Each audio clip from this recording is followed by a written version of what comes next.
tout le monde, on se retrouve aujourd'hui pour une vidéo un peu spéciale parce que je vous présente aujourd'hui mon nouveau concept qui s'appelle Histoire chuchotée. Alors pourquoi histoire? C'est pour parler donc des histoires avec un petit et un grand H, ces histoires qu'on ne raconte pas dans les livres d'histoire bien évidemment. Chuchoter, c'est parce que ça me tenait à cœur de garder cette oralité et cette convivialité. Voilà, donc pour commencer ce nouveau concept, je vous présente mon papy qui va nous parler donc de l'éducation chez les Bétis. Donc c'est une population, une ethnie si je puis dire, au Cameroun.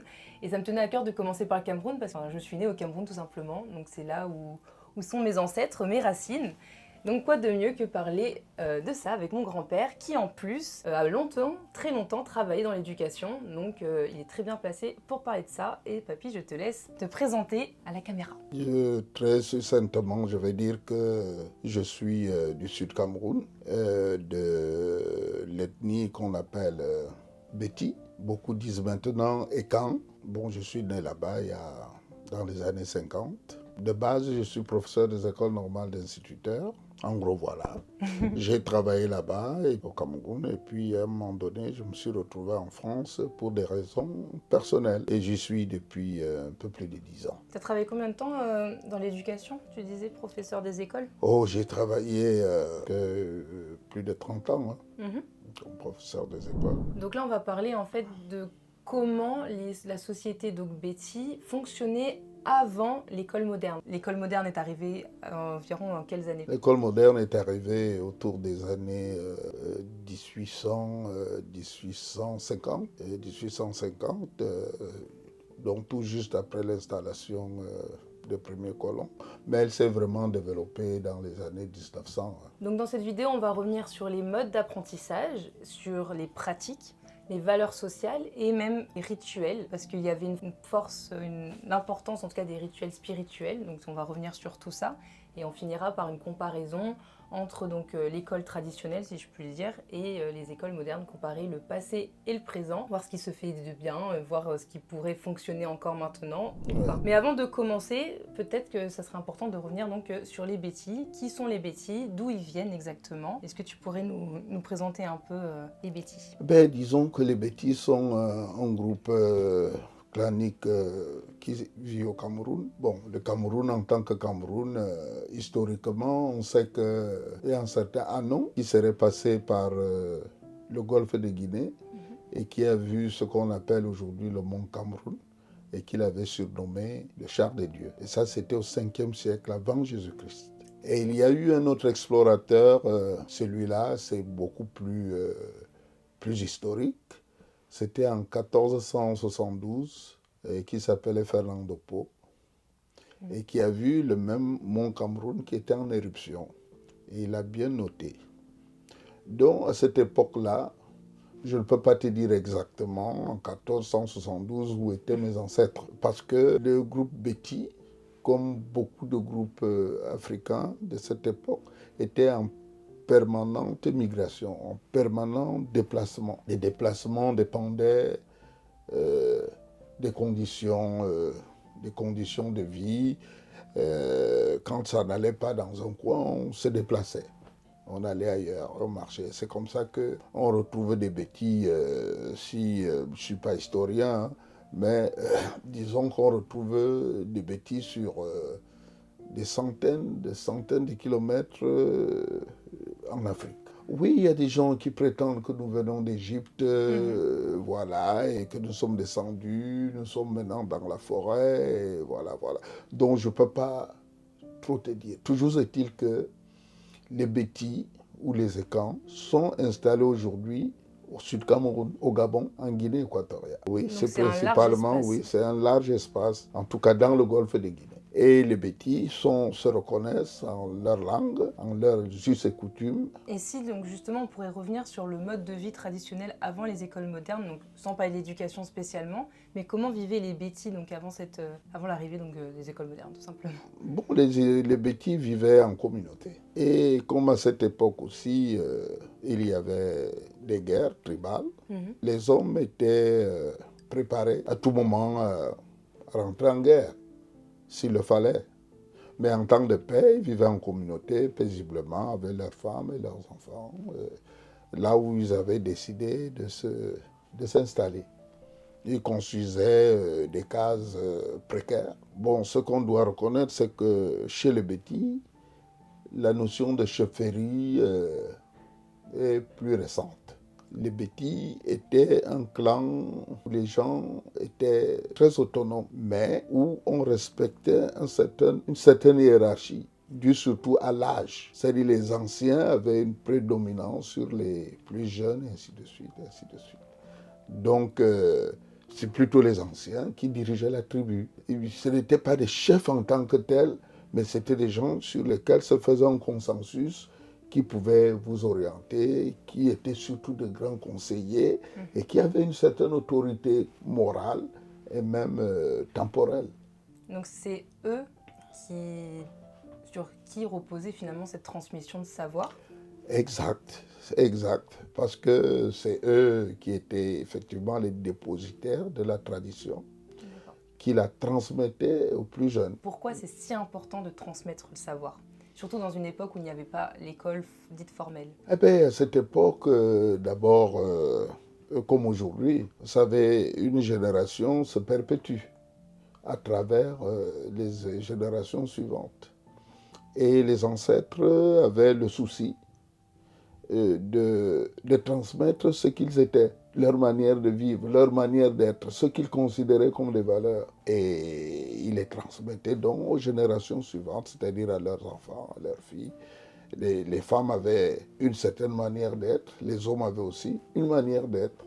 Et tout ça se transmettait de génération en génération. Comment ces enfants justement apprenaient leurs compétences de vie et quelles étaient finalement les valeurs les plus essentielles ou les compétences les plus essentielles à avoir donc chez les jeunes Bétis? Les Bétis pratiquaient ce qu'on appelle en pédagogie moderne le learning by doing, c'est-à-dire apprendre en faisant.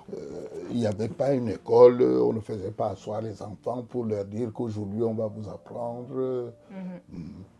Il y avait le chef de famille, c'est-à-dire le père de famille.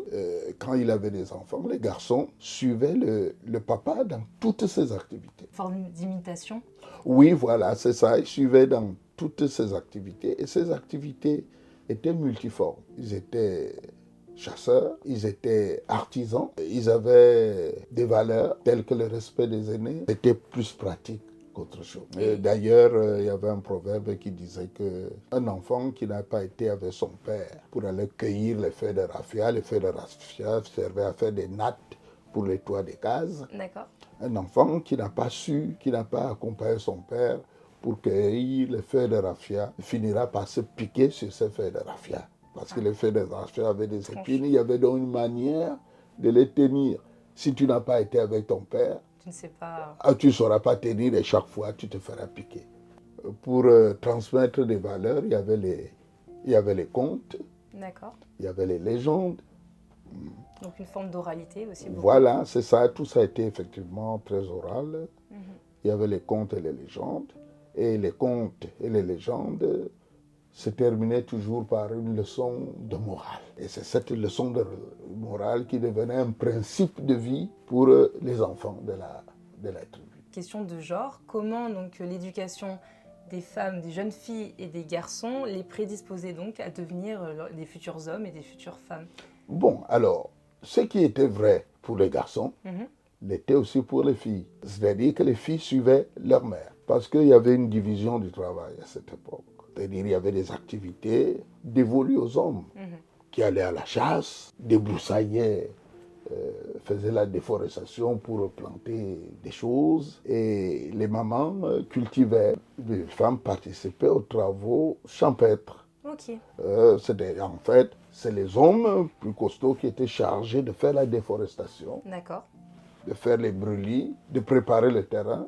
Et c'est les femmes qui venaient cultiver. Et quand elles venaient cultiver, elles étaient accompagnées des enfants-filles. Mais la cuisine était aussi dévolue aux femmes. Et c'est pour ça que les filles restaient à la cuisine avec leur maman. La période d'apprentissage allait jusqu'à peut-être l'âge de 15-16 ans. Et après, on préparait les garçons et les filles à devenir des hommes. Pour les garçons, des hommes pouvant se marier.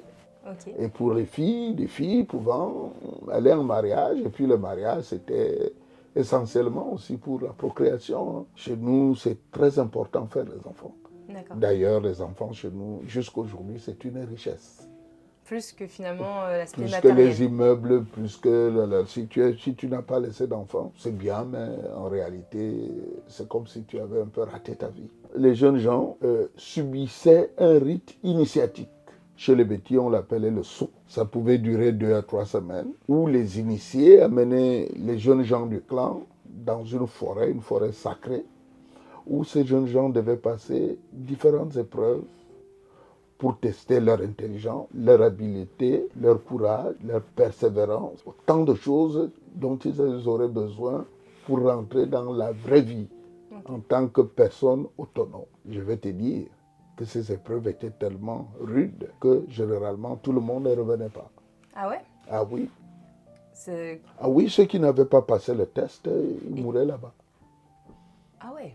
Et quand les autres revenaient, les mamans constataient seulement que leur enfant n'est pas revenu. Elles n'avaient pas le droit de pleurer. Et donc on pouvait perdre pas mal de futurs hommes dans ces rites de passage finalement. Oui, c'était un rite de passage. Quand un jeune homme avait subi ces rites-là, c'était vraiment un jeune homme aguerri, D'accord. prêt pour la vie. Et pour les femmes, c'était quel rite de passage? Pour les femmes, il n'y avait pas un rite de passage obligatoire.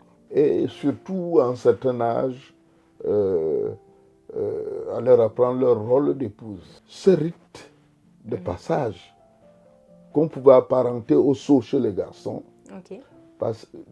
se faisait à travers certaines femmes du clan qui étaient prévues pour ça, qui entraînaient les jeunes filles dans les rapports avec leurs futurs maris.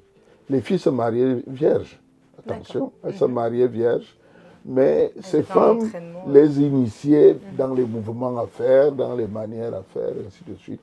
En principe, on appelait ça, si je ne me trompe, le movungu. Et d'ailleurs, pour revenir à la spiritualité, quelle était sa place dans toute cette éducation Il y avait d'abord le culte des anciens. Dans ma tribu, chez les Fans Bétis, les Écans, les morts ne sont pas morts.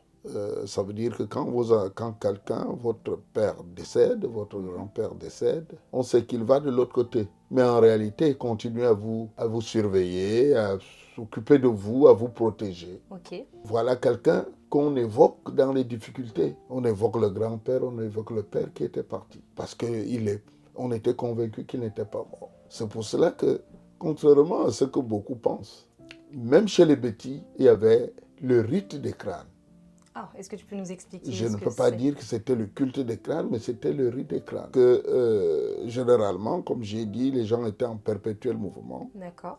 Il pouvait arriver qu'on se retrouve dans un voc, et puis que dans ce voc-là, il n'y a plus d'animaux pour la chasse. Peut-être une maladie sévit, on se dit, ah, ce lieu n'est pas bon, il faut aller ailleurs. Alors, même chez les Bétis, on déterrait les crânes des patriarches, qu'ils ne devaient pas rester, qu'ils ne devaient pas abandonner dans ce lieu. Ils avaient une manière de les déterrer et ils les transportaient dans leur nouveau lieu de résidence pour aller les enterrer là-bas. Et en quoi c'était important de faire ça du coup? Eh bien, d'abord parce qu'il ne faut pas abandonner les siens, c'est de la parenté, la famille est quelque chose de très ancré chez nous. Ce sont vos parents. Alors, comme ils partaient définitivement pour ne pas revenir, les laisser enterrer là, c'était un peu comme un abandon. Et comme ils savaient aussi que les morts n'étaient pas morts, c'est comme si les ancêtres voulaient leur dire, mais ma foi, vous nous avez abandonnés. Et ça pouvait apporter des malédictions et tout ça. Donc, ils prenaient. Certains seront certainement étonnés quand je le dis, parce qu'on sait chez nous que c'est surtout les populations de l'Ouest qui sont adeptes du culte des crânes. Mais chez les Bétis, ça se faisait. Mais ce sont des choses qui ont été arrêtées avec la religion. La religion catholique. Et comment cette religion a changé du coup ces rites? Tout ce qui était tradition pour la religion catholique était des manifestations du diable. Donc il fallait tout arrêter, tout ce qu'on faisait, nos coutumes, nos cultures. Voilà. Est-ce que tu sais qu'il était même interdit de danser? Ah bon? Ah oui, c'était diabolique Pour les prêtres, c'était diabolique. Et comme les prêtres travaillaient avec l'administration, bon, C'était devenu vous interdit. pouviez vous retrouver en train d'aller dans les travaux forcés. Généralement, c'était des travaux forcés. Pour On de la vient danse. t'arrêter, tu vas faire des travaux forcés pendant un certain temps parce que vous avez dansé, donc vous avez désobéi aux ordres. Ah ouais. Voilà. Et pourquoi chez les Bétis, ce rite du crâne a été oublié alors que donc tu me disais que vers l'ouest, ça faisait encore partie de la culture ou du moins il y avait encore des traces. Pourquoi chez les Bétis ça a disparu? Les Bétis ont très rapidement embrassé la culture occidentale. Et comment ça se fait? Je ne sais pas, peut-être parce que chez les Bétis, on croyait en un seul Dieu. D'accord. On croyait en un Dieu qu'on appelle un Tolobo. Et dans la Bible, on parle d'un Dieu unique. Ça a rencontré ça. Je crois que nos ancêtres ont tendu une oreille Attentive.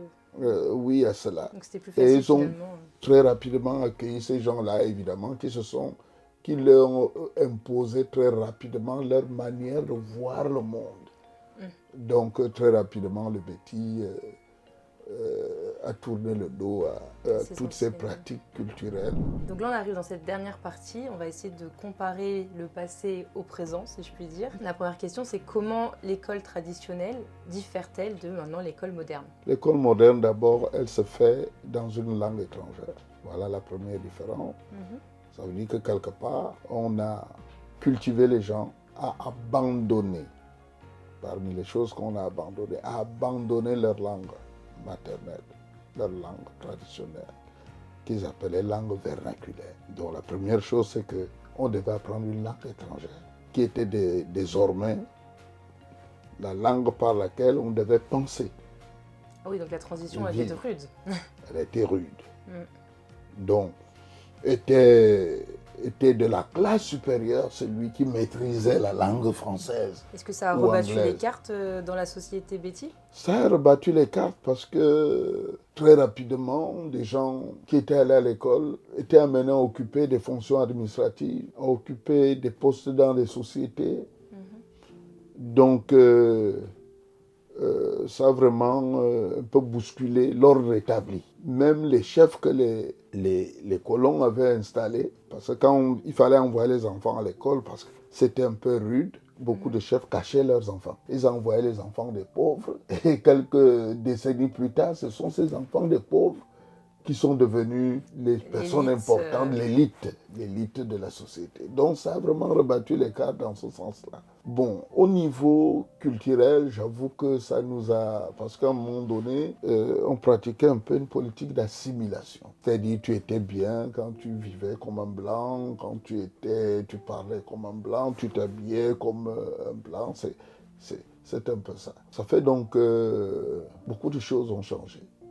Évidemment, tout ce qui a changé n'était pas nécessairement mauvais. Vous savez, chez nous, on vivait en communauté, il y avait donc cette solidarité. Donc les gens tu ne pouvais pas mourir de faim alors que ton frère a la nourriture. Alors avec le nouvel ordre social, eh ben, l'individualisme s'est un peu installé dans ce sens que il fallait payer l'impôt était quand même individuel. Là que les gens ont commencé à réaliser que, en fait, pour s'en sortir, il fallait être un peu égoïste, il fallait un peu s'occuper de soi et des siens directement. Moi, je me souviens que quand on était jeune, pour aller à l'école, tout le village cotisait pour un enfant qui se montrait très intelligent, apte à l'école, pour l'envoyer à l'école, parce que l'école, le collège, le lycée, ça se faisait loin. Donc le village cotisait pour envoyer cet enfant à l'école qui était supposé venir sauver le village. Malheureusement, au bout d'un certain temps, beaucoup de ces enfants venaient et ne reconnaissaient que leurs